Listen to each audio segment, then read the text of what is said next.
आज की देश और दुनिया की काम की और महत्वपूर्ण खबरों को। सरकार कोरोना से बेसहारा हुए परिवार और बच्चों को 5,000 रुपए पेंशन, फ्री राशन और शिक्षा देगी। बड़े काम की खबर। आपकी इम्यूनिटी कमजोर है या मजबूत? घर बैठे इसे करें पता। प्रवासी मजदूरों के लिए परिवहन और भोजन का इंतजाम करे सरकार, सुप्रीम कोर्ट का निर्देश। पहली डोज के बाद कोरोना संक्रमित हो जाए तो दूसरी बार कब ले वैक्सीन? महाराष्ट्र में 1 जून तक बढ़ाया गया लॉकडाउन। अब RT-PCR रिपोर्ट दिखाकर ही राज्य में मिलेगी एंट्री। कोरोना का टीका लेने से पहले और बाद में खाएं ये चीजें, नहीं होगा कोई साइड इफेक्ट। मरीजों को लूट रहे इन 3 प्राइवेट अस्पतालों पर गिरी गाज, FIR के आदेश, अस्पताल भी बंद। जी हां दोस्तों, और भी बहुत बड़ी काम की खबरें निकल कर आ रही है, इसलिए वीडियो को शुरू से लेकर लास्ट तक जरूर देखना। और अभी तक आपने इस वीडियो को लाइक नहीं किया तो लाइक कर दीजिए। तो चलिए वीडियो स्टार्ट करते हैं। देश में 24 घंटे में 3,62,000 लोग कोविड पॉजिटिव। इन 5 राज्यों में वायरस का सबसे ज्यादा कहर। जी हां, देश में कोरोना वायरस का कहर लगातार जारी है। डेली केस में आज मामूली बढ़ोतरी दर्ज की गई। स्वास्थ्य मंत्रालय की ताजा जानकारी के मुताबिक देश में बीते 24 घंटे में 3,62,632 कोरोना पॉजिटिव केस सामने आए। बीते दिन 4,128 लोगों की मौत हुई। इस दौरान देश में 3,52,105 मरीज डिस्चार्ज भी हुए। स्वास्थ्य मंत्रालय के ताजा आंकड़ों के मुताबिक देश में अब तक 2,58,353 लोगों की इस वायरस ने जान ले ली है। देश के करीब 54% एक्टिव केस महाराष्ट्र, कर्नाटक, केरल, उत्तर प्रदेश और राजस्थान से आ रहे हैं। 1 जून तक बढ़ाया गया लॉकडाउन। अब RT-PCR रिपोर्ट दिखाकर ही राज्य में मिलेगी एंट्री। जी हां, महाराष्ट्र में लॉकडाउन 1 जून तक बढ़ा दिया गया है। कुछ और नए नियम बनाए गए। अब नए नियम भी लागू होंगे। वहीं पुराने नियम पहले की तरह ही जारी रहेंगे। अब राज्य में आने वाले सभी लोगों को RT-PCR की नेगेटिव रिपोर्ट लाना जरूरी होगा। ये रिपोर्ट राज्य में एंट्री करने से 48 घंटे पहले की होनी जरूरी है। पहले यह नियम राज्य में सेंसिटिव जगहों से आने वाले लोगों के लिए लागू था, लेकिन अब पूरे देश से आने वाले लोगों पर यह नियम लागू किया गया। महाराष्ट्र के स्वास्थ्य मंत्री राजेश टोपे के मुताबिक राज्य के कई जिलों में लगातार कोरोना संक्रमण तेजी से बढ़ रहा है। कैबिनेट मीटिंग में कहा गया था कि संक्रमण को देखते हुए अगले 15 दिनों के लिए लॉकडाउन को फिर से बढ़ा दिया गया। कैबिनेट मीटिंग में लॉकडाउन नियमों को 16 से 30 मई तक बढ़ाए जाने का प्रस्ताव दिया गया था। बता दें कि 15 मई को पिछले लॉकडाउन का समय खत्म हो रहा है। मध्य प्रदेश सरकार कोरोना से बेसहारा हुए परिवार और बच्चों को 5,000 रुपए पेंशन, फ्री राशन और शिक्षा देगी। जी हां, मध्य प्रदेश सरकार कोरोना संक्रमण की वजह से बेसहारा हुए बच्चों और परिवारों को मुफ्त राशन, परिवारों को पेंशन और बच्चों को निःशुल्क शिक्षा जैसी सुविधाएं देगी। सीएम शिवराज सिंह चौहान ने इसकी घोषणा की है। कोरोना संक्रमण से अपनों को खो चुके परिवारों को इस तरह की मदद देने वाला मध्य प्रदेश देश में पहला राज्य बन गया है। सीएम शिवराज सिंह चौहान ने कहा कि ऐसे बच्चे जिनके परिवार से पिता का साया उठ गया, कोई कमाने वाला नहीं बचा, ऐसे परिवारों को 5,000 रुपए प्रति माह पेंशन दी जाएगी। ऐसे सभी बच्चों की शिक्षा का निःशुल्क प्रबंधन भी किया जाएगा ताकि वे अपनी पढ़ाई लिखाई जारी रख सके। उन्होंने कहा, पात्रता न होने के बावजूद भी ऐसे परिवारों को मुफ्त राशन दिया जाएगा। प्रवासी मजदूरों के लिए परिवहन और भोजन का इंतजाम करे सरकार, सुप्रीम कोर्ट का निर्देश। जी हां, कोरोना महामारी के बढ़ते प्रकोप के बीच कई राज्यों ने लॉकडाउन जैसे प्रतिबंध लगा दिए हैं। जैसे जैसे लॉकडाउन की अवधि बढ़ती जा रही है, प्रवासी मजदूरों के सामने रोजी रोटी का संकट बढ़ता जा रहा है। ऐसे में कई राज्यों से मजदूरों का पलायन शुरू हो गया। साथ ही आमदनी और खाने पीने की व्यवस्था न हो पाने के कारण इनके सामने भूखमरी की समस्या खड़ी हो गई। इसे देखते हुए सुप्रीम कोर्ट ने केंद्र और इन 3 राज्यों की सरकारों को निर्देश दिया है कि वो प्रवासी मजदूरों को मई से आत्मनिर्भर भारत या किसी अन्य योजना के तहत सार्वजनिक वितरण प्रणाली के जरिए सूखा राशन उपलब्ध कराएं। देश के 46 अत्यधिक कोरोना प्रभावित जिलों के डीएम के साथ पीएम मोदी करेंगे बैठक, राज्य के सीएम भी रहेंगे शामिल।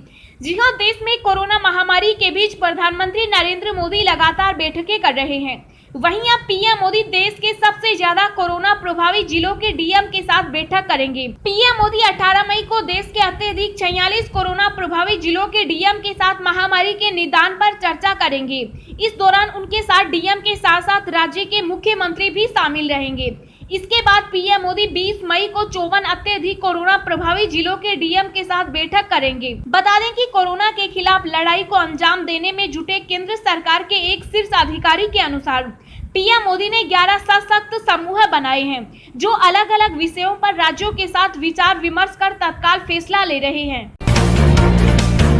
सोना चांदी 717 रुपए सस्ता हुआ, 71,000 रुपए के नीचे पहुंची चांदी की कीमत। जी हां, अंतर्राष्ट्रीय बाजार में आई गिरावट से राष्ट्रीय राजधानी में सोने और चांदी की कीमत में गिरावट दर्ज की गई। राष्ट्रीय राजधानी में आज पीली धातु 221 रुपए गिरकर 47,074 रुपए प्रति 10 ग्राम पर पहुंच गई। HDFC सिक्योरिटीज के अनुसार पिछले कारोबारी सत्र में पीली धातु 47,303 रुपए प्रति 10 ग्राम पर बंद हुई थी। चांदी की बात करें तो यह 717 रुपए गिरकर 70,807 रुपए प्रति किलोग्राम पर पहुंच गई। पिछले कारोबारी दिवस में चांदी 71,524 रुपए पर बंद हुई थी। दोस्तों, अगली खबर जानने से पहले आपसे एक रिक्वेस्ट है कि इस वीडियो को बनाने में मुझे बहुत ज्यादा मेहनत लगती है, तो इस मेहनत के लिए वीडियो को एक छोटा सा लाइक जरूर करें। बड़े काम की खबर, आपकी इम्यूनिटी कमजोर है या मजबूत, घर बैठे ऐसे करें पता। जी हां, कोरोना काल में बार बार इस बात पर जोर दिया जा रहा है कि आपके शरीर की इम्यूनिटी मजबूत होगी तो कोरोना संक्रमण से बचा जा सकता है। हेल्थ एक्सपर्ट कह रही हैं कि अगर आपकी इम्यूनिटी कमजोर है तो घर में रहे, बाहर न जाएं और शरीर पर खास फोकस करें, क्योंकि बॉडी की इम्यूनिटी वीक होते ही वायरस लोगों पर जल्दी अटैक कर रहा है। अब सवाल ये है कि आपको कैसे पता चलेगा कि आपके शरीर की इम्यूनिटी मजबूत है या कमजोर। दरअसल सफेद रक्त कोशिकाओं, एंटीबॉडीज और अन्य कई तत्वों से मिलाकर हमारा इम्यून सिस्टम बनता है और बाहरी संक्रमण से हमारी रक्षा करता है। ऐसे पता करें कि आपकी इम्यूनिटी कमजोर है या नहीं। मौसम में थोड़ा सा बदलाव आते ही अगर आपको सर्दी, जुकाम, खांसी हो जाता है, यानी कि आपकी इम्यूनिटी कमजोर है। ऐसे लोग बीमार भी जल्दी पड़ते हैं। जिनकी इम्यूनिटी कमजोर होती है वे साल भर किसी न किसी हेल्थ समस्या से जूझते रहते हैं। जिनकी स्ट्रॉन्ग इम्यूनिटी होती है, उनके शरीर में अगर कहीं घाव या कोई चोट लग जाए तो उन्हें ठीक करने में अधिक समय नहीं लगता और ये जल्दी रिकवर हो जाते हैं। कोरोना का टीका लेने से पहले और बाद में खाएं, ये चीजें नहीं होगा कोई साइड इफेक्ट। जी हाँ, कोरोना वायरस का कहर जारी है। संक्रमण को रोकने के लिए सरकार ने टीकाकरण अभियान चलाया है। ऐसे में ज्यादा से ज्यादा लोगों को वैक्सीन लगाने के लिए प्रोत्साहित किया जा रहा है। कोरोना वैक्सीन लगाने के बाद कुछ लोगों को बदन दर्द और बुखार की समस्या हो रही है। इस समय में अपनी डाइट पर खास ध्यान दें। वैक्सीन लेने से पहले हेल्दी डाइट खाएं और तली भुनी चीजों का सेवन न करें। इसके अलावा पर्याप्त मात्रा में पानी पिए। वैक्सीन लगाने से पहले और बाद में कुछ जरूरी बातों का ध्यान रखना जरूरी है, जिसमें डाइट सबसे महत्वपूर्ण है। चुनाव के बाद 10 दिनों में कितना महंगा हो गया पेट्रोल डीजल, जानिए आज का भाव। जी हां, आज पेट्रोल डीजल की कीमतें नहीं बढ़ी हैं। विधानसभा चुनाव के नतीजे आए 10 दिन हो गए। 2 मई के बाद इन 10 दिनों में 7 बार तेल के भाव बढ़े हैं। इन 7 दिनों में पेट्रोल 1 रुपए 66 पैसे और डीजल 1 रुपए 88 पैसे प्रति लीटर महंगा हो गया। देश की राजधानी दिल्ली में आज पेट्रोल की कीमत 92 रुपए 5 पैसे और डीजल 82 रुपए 61 पैसे प्रति लीटर है। मुंबई में पेट्रोल 98 रुपए 36 पैसे और डीजल 89 रुपए 75 पैसे प्रति लीटर बिक रहा है। वहीं चेन्नई में पेट्रोल 93 रुपए 84 पैसे और डीजल 87 रुपए 49 पैसे प्रति लीटर है। रिकॉर्ड ऊंचाई पर पहुंचा सरसों तेल व रिफाइंड का भाव, अभी और बढ़ेगा मूल्य। जी हां, खाने वाले तेल के दामों में बढ़ोतरी जारी है। बीते कुछ दिनों से लोग जब भी सरसों का तेल और रिफाइंड खरीदने किराने की दुकान पर गए, उन्हें दाम बढ़े हुए ही मिले। दिसंबर 20 के बाद से ही तेल की कीमतें लगातार बढ़ रही हैं। पहली बार सरसों का तेल 185 रुपए लीटर पहुंच गया, जबकि रिफाइंड भी 166 से 170 रुपए के बीच बिक रहा है। वहीं दूसरी तरफ अरहर और मसूर दाल की कीमत भी 20% तक बढ़ गई है। आमतौर पर 80 रुपए किलो बिकने वाला डालडा भी 160 रुपए में मिल रहा है। कोविशील्ड की दूसरी डोज के लिए करें 3 महीने इंतजार, कोरोना है तो 6 महीने बाद ले डोज, सरकारी पैनल। जी हां, देश में कोरोना का कहर और वैक्सीन की किल्लत के बीच सरकारी समूह NTAGI ने कोविशील्ड टीके की 2 खुराकों के बीच अंतर बढ़ाकर 12 से 16 हफ्ता करने की सिफारिश की है। मौजूदा प्रोटोकॉल के तहत कोविशील्ड की 2 डोज के बीच 6 से 8 सप्ताह का अंतर रखना होता है। पैनल ने कोविड टीकाकरण से पहले टीका लगवाने आए लोगों की रैपिड एंटीजन जांच करवाने का प्रस्ताव ठुकरा दिया है। हालांकि राष्ट्रीय टीकाकरण तकनीकी सलाहकार समूह ने कोवैक्सीन की खुराकों के बीच अंतराल में किसी तरह के बदलाव की सिफारिश नहीं की है। अभी यह अंतराल 4 से 8 हफ्ते है। सूत्रों ने बताया कि एनटीएजीआई ने यह भी कहा कि जो लोग कोविड-19 से पीड़ित रह चुके हैं, उन लोगों को स्वस्थ होने के बाद 6 महीने तक टीकाकरण नहीं करवाना चाहिए। भारत में क्यों इतनी तेजी के साथ बढ़ी कोरोना की दूसरी लहर, डब्ल्यूएचओ ने बताई ये वजह।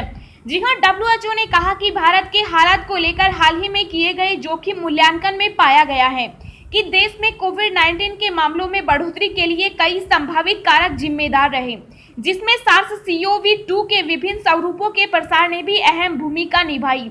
इसी तरह विभिन्न धार्मिक एवं राजनीतिक कार्यक्रमों में जुटी भारी भीड़ के चलते सामाजिक रूप से लोगों का मेलजोल बढ़ा। इसके अलावा जन स्वास्थ्य एवं सामाजिक उपायों के पालन में कमी भी वर्तमान हालत के लिए जिम्मेदार रही। अगर आप पाना चाहते हैं दिन भर की ताजा खबरें तो सबसे पहले अभी सब्सक्राइब करें ब्रेकिंग न्यूज चैनल को। पहली डोज के बाद कोरोना संक्रमित हो जाएं तो दूसरी बार कब ले वैक्सीन। जी हां, कोविड-19 वैक्सीन की समिति सप्लाई ने टीकाकरण अभियान को धीमा कर दिया है। यही वजह है कि देश भर में कई लोगों को स्लॉट बुक करने में परेशानी हो रही है। वहीं वैक्सीनेशन को लेकर आम जनता के बीच कई सवाल हैं, जो लगातार सोशल मीडिया से लेकर पब्लिक प्लेटफॉर्म पर पूछे जा रहे हैं। इन सवालों में सबसे ज्यादा ये पूछा जा रहा है कि कोविड-19 का पहला टीका लगवाने के बाद दूसरे टीके में कितना अंतर होना चाहिए, या पहला टीका लगाने के बाद अगर आप संक्रमित हो जाते हैं तो क्या करना चाहिए। देश में टीकाकरण की शुरुआत से अब तक 17.7 करोड़ से ज्यादा लोगों को कोविशील्ड या कोवैक्सीन लगाई जा चुकी। मरीजों को लूट रहे इन 3 प्राइवेट अस्पतालों पर गिरी गाज एफआईआर के आदेश। जी हां, सरकार द्वारा तय शुल्क से ज्यादा मरीजों से वसूली पकड़े जाने पर उत्तर प्रदेश की राजधानी लखनऊ में 3 अस्पतालों के खिलाफ एफआईआर दर्ज करने के आदेश हो गए। इनमें जेपी हॉस्पिटल, मैक्सवेल हॉस्पिटल व देवीना हॉस्पिटल के खिलाफ एफआईआर दर्ज करने का आदेश दिया गया। इन अस्पतालों में मरीजों से सरकार द्वारा तय शुल्क से अधिक बिल वसूला जा रहा था। जिला प्रभारी रोशन जेकब ने 2 और टीमों के साथ तीनों अस्पतालों की जांच की। इसमें पता चला कि एक अस्पताल तो एक दिन का 1 लाख रुपए से ज्यादा मरीजों से वसूल रहा था। तीनों के खिलाफ महामारी एक्ट के तहत मुकदमा दर्ज करने के निर्देश दिए गए। इसके साथ ही इन अस्पतालों में मरीजों को सीधी भर्ती करने पर भी रोक लगा दी गई।